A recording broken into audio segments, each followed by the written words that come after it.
Namaskaram. Welcome to the Super Solo Saturday. And as everybody must be waiting for the concluding episode of the Kshetragya Padams, we're saving it for another day. So today we have a very special piece to present to you. And this piece is not only rich in its musical sense, but is also very deeply influenced by philosophical ideologies. Everybody must be aware of the Bhakti tradition and the Nayanmars. And from the south, Nandanar has played a very important role in such poetry. And Gopalakrishna Bharathiyar has written an Upanyasam uh, dedicating to Nandanar in the Nandanar Charithram. So, today we will be experiencing this beautiful piece through our Guru's choreography. Guru Srimati SWAGATA Sen Pillai will be performing on a piece called VAZHI MARAITHIRUKKUDU, which talks about how Nandanar's intimate conversation takes place, where he says that, Lord, will you not let me see you, even from outside the temple, by just asking your Nandi, the bull, to move a little aside? Will you not allow me to see a little glimpse of yours? Oh Lord, will you not show me your beautiful form? Will you not ask Nandi to move? The Kriti, excerpted from PARIPRASHNA, a dance drama, choreographed by Guru Srimati Swagata Sen Pillai in Ragam Natakurunji, Talam Chapu, sung in the melodious voice of K. Venkateshan Satish Bhaiya. Stay tuned. Right after this beautiful performance, we'll be in conversation with Akka to speak about the dance dramas and the Kritis.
ಶಿವಲೋಕನಾಥ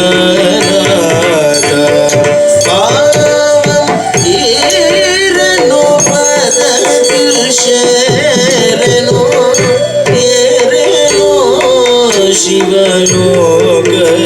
ಶಿವಲೋಕನಾಥ ಪಾವಿ ಪರಾಯಣ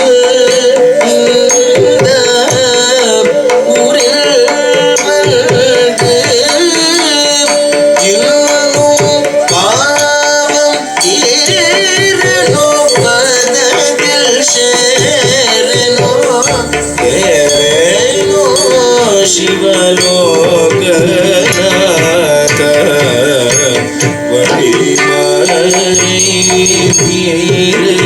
வழிமறைத்திருக்குது மலை போலே ஒரு மாடு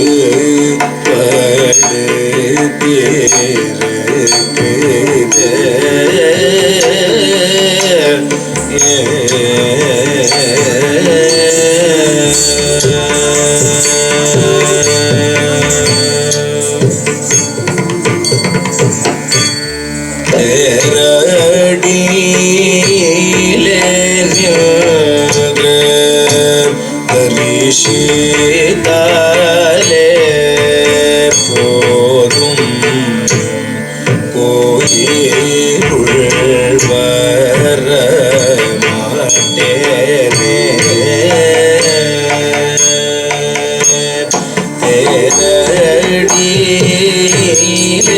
தரிசித்தாலே போதும் கோயிலுள் வர மாட்டேனே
ஓரடி விலகினால்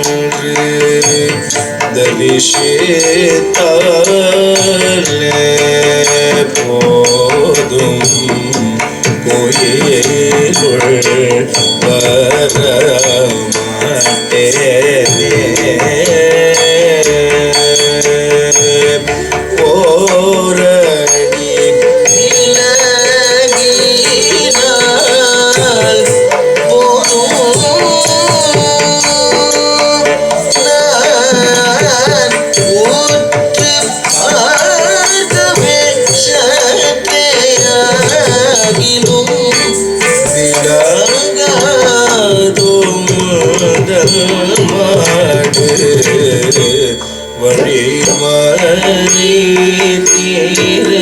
வழிமறைத்திருக்குது மலை போலே ஒரு மாடு படுத்திருக்குது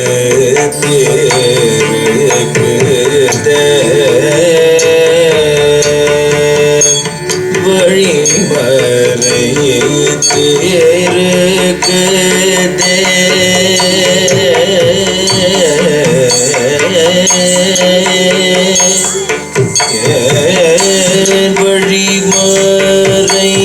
வழிமறைத்ததே அதோ வழிமறைத்ததே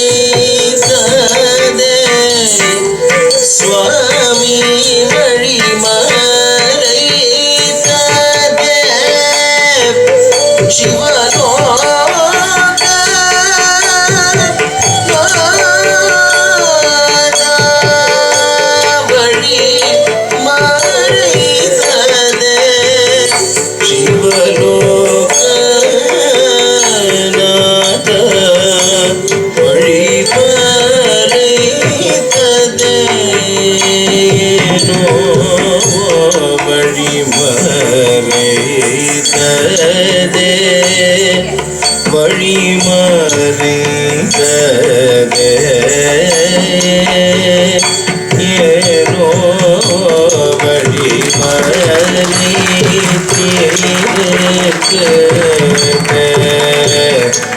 malai ಪೋಲೆ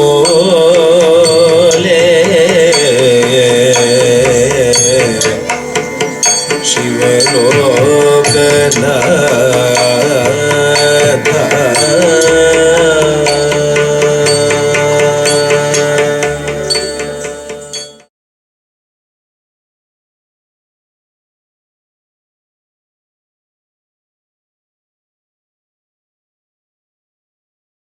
What a lovely performance, Akka. It was a joy to see you.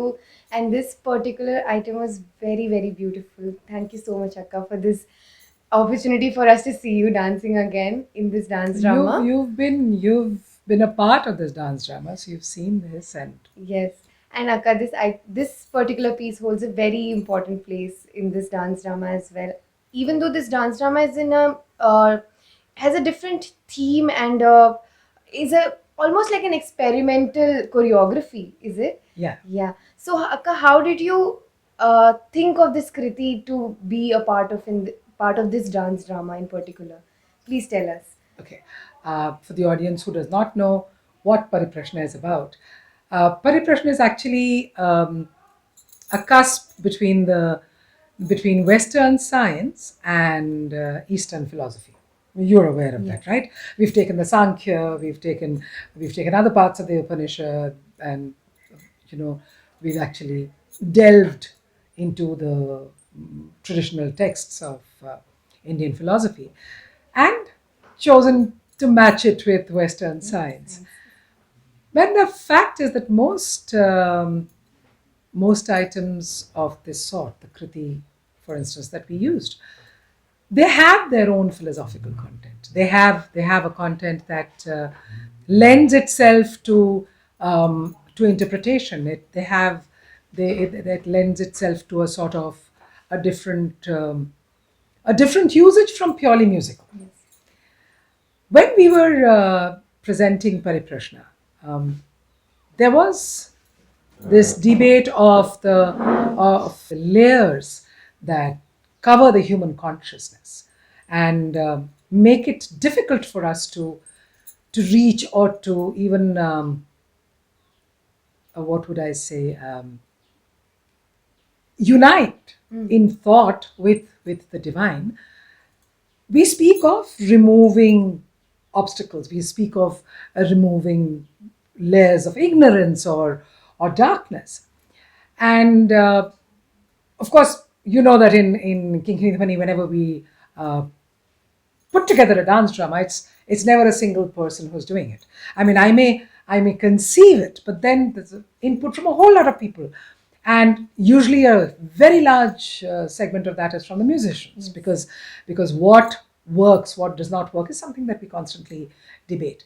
And when I was discussing the idea of how to show this removal of ignorance, because it is also the we tied it up with Western science in terms of creating an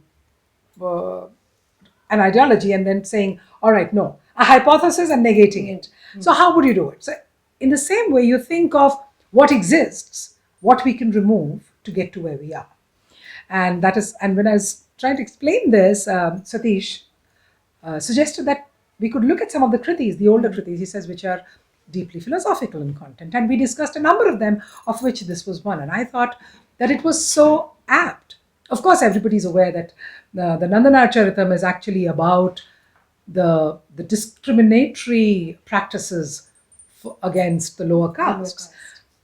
But here, this kriti, if you listen to the words, now that you explained it, you saw me dance, the words actually offer the opportunity for exploring the removal of ignorance, which my deepest apologies to Nandi, but we remove ignorance in the form of Nandi, or ask it to move from the clear vision of devotion, and we see the Supreme Soul.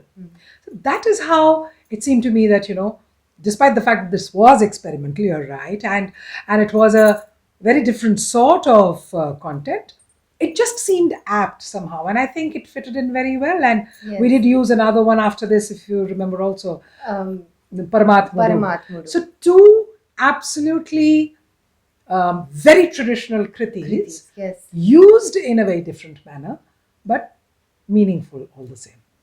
Akka, I would also like you to talk about the kriti that we performed previously in the previous. The one that you and Divya did. Yes. All right. Okay, yeah. So that was another kriti. Again, a kriti used in a different. Now that was a little different, primarily because that we used for the kriti's content as it was. Yes. We were speaking of the Dashamahavidya. Yes. And as you know, you've been a part of it. The Dashamahavidya discusses the various knowledge forms of Devi. And the interesting part is that this aspect of Devi is explained to her by Shiva. By Shiva, yes. So when we are speaking of it, and there are two very distinct aspects of Devi. One is when she and Shiva are in unison, which is the Nitya Yugal format, in which really they don't need to move at all. They don't need to express. They just are, and just by being, they are both creating, preserving, and protecting.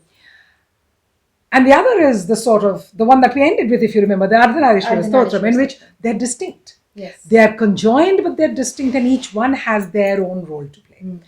Which is why I chose to start with Sri Parvati Parameshwaru.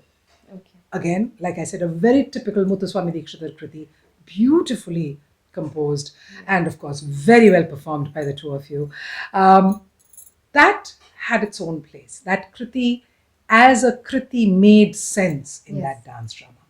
Dance dramas don't just happen in isolation, they have a certain message to pass, but we use different formats. You've been a part of Prasang, for instance. Yes. And we used 3 languages in that. Yes. Because there was Bangla also. And it was apt.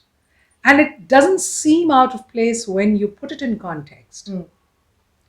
Most of Pariprashna was in Sanskrit because it was from the traditional texts. And most of Dashamahavidya was either Sanskrit or Bangla. Because as even in some places, I think there was Tamil. Tamil, yeah. So wherever we used kritis, now Dashamahavidya is filled with kritis. Yes. Because we used the kritis on Devi as they were. And apart from the east and the south, strong musical compositions on Devi are difficult to find.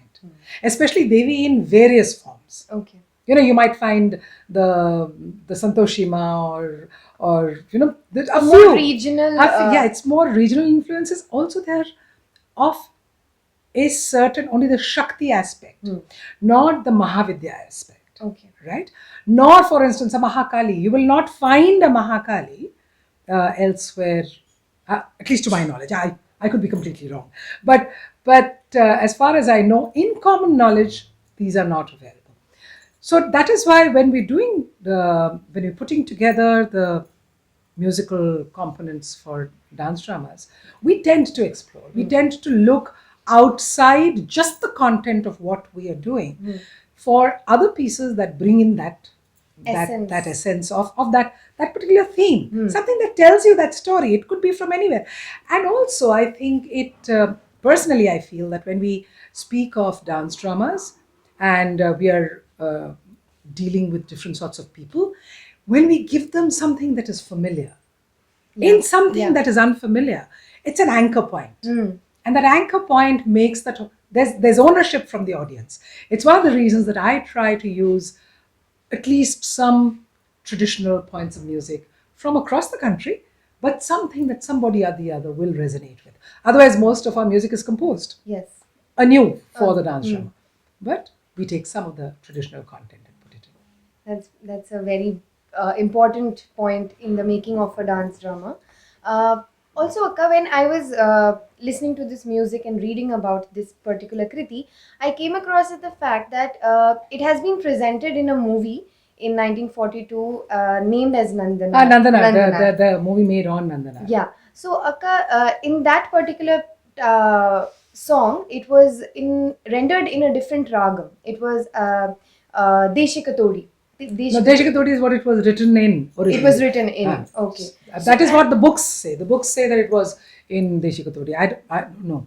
There are different usages. We did it in Natakaranji. So, Akka, how can we say that a composer, this composition in a particular ragam is being presented in a certain way? But how is this ragam allocated, or The why composition itself. in the composition? Actually, that's a question that we're going to have to ask Satish whenever we talk to him next. Yes. Because this is something that has actually occurred to me a number of times whenever we are doing different pieces, not only for dance dramas, because the same song is sung in different ragams. You know, we do Jaganmohan Krishna. Yes. Right? That is also in some places, it's a single ragam. We do it as a Ragamalika. we do it as a Ragamalika. And the ragams are different.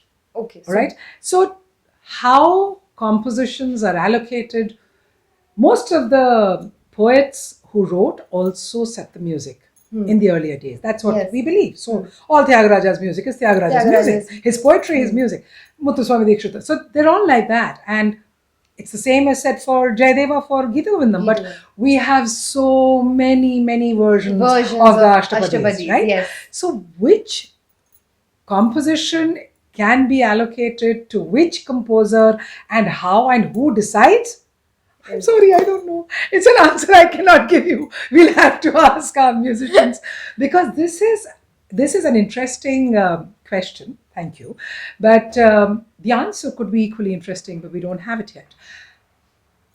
What readily springs to mind is that they were perhaps written in a series of compositions in which they chose to set it to different ragams, and most of them are ghana ragams or rare ragams. But in prachalan, in when it became tradition in usage, it sort of came to more common ragams which more people could use. Okay.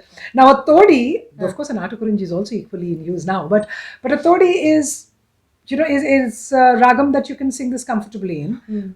A Natakaranji sets the mood. Now, for instance, y'all danced to Bauli. Okay? That is attributed in Muthuswami Dikshita's name as Bauli. Yes. So, that is the original. We can with emphasis say that is what it was. Yes. But whether the Natakaranji part, so the last Kshetra Padam that we are going to be presenting is actually set in Neelambari. Right? But there is a tradition of singing it in Kalyani. Now Natakaranji and Todi are both Ghanaragams. They have the same sort of emotive content to a large extent. Kalyani and Neelambari, no. So when we meet up with Satish for that particular composition, we shall ask him and we shall get the answer to this. Yes, right? And you're going to be there. We can have this discussion then. Definitely, Akka. Thank you so much. Thank you so much for giving us this beautiful insight to the magic that you create in these dance dramas. Thank you so much, Akka. Thank you. Yes, well, the thanks actually should go to the entire team, because all our dance dramas are actually so much a part of combined thought, so much a part of combined experiences. And musically, whether it's our percussionist, whether it's our vocalist, we take a lot from what they have experienced as well. That is why our dance dramas are so rich musically, because there's always so much discussion that goes into it. And I personally totally love this piece. Of course, this was from the recording of the dance drama, but I always look forward to performing this as an item separately. And I hope I shall do that soon. Yes. Until the next time, when hopefully we shall bring to you the last episode of Kshetrajna as far as Atte's choreography known to us is concerned. It is Namaskaram from us.